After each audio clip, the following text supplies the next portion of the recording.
Before this game even launched, it was already making rounds online. The developer marketed it around a bizarre hook. You can beat enemies in a survival horror game, perform WWE style finishers on them, and then dance over their bodies. An absurd and unexpected twist that quickly went viral.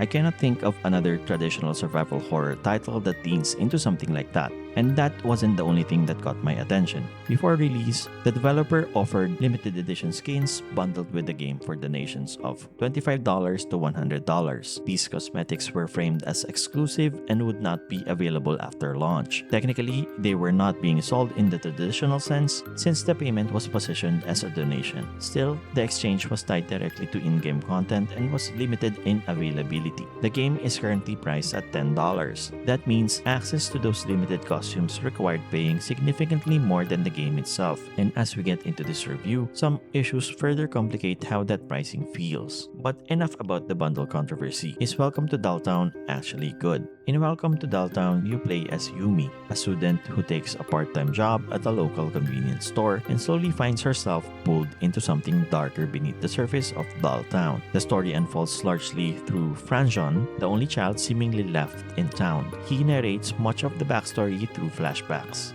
Franjon is the brother of Mio, the girl at the center of the town's tragedy. The town once prospered because of a master doll maker, their father, who created highly sophisticated lifelike dolls. The entire town revolved around his work, and that prosperity shifted into obsession. Mio became a focal point of attention in a way that felt unhealthy, and the town's relationship with the doll maker's success began to twist. The themes move into darker territory as the story progresses. The Silent Hill inspiration is clear in the fog, the small town isolation, and the introspective tone. At the same time, the exaggerated combat gimmicks and tonal shifts give it a strange identity that doesn't fully settle into pure survival horror. The game uses a stripped-down, lo-fi 3D style with a heavy psychological horror atmosphere, reminiscent of early PS2-era survival horror titles. There's a subtle gothic edge to its presentation, doll-like character design, muted tones, and isolation baked into nearly every space. The palette stays washed out, and the heavy fog keeps the world feeling closed in.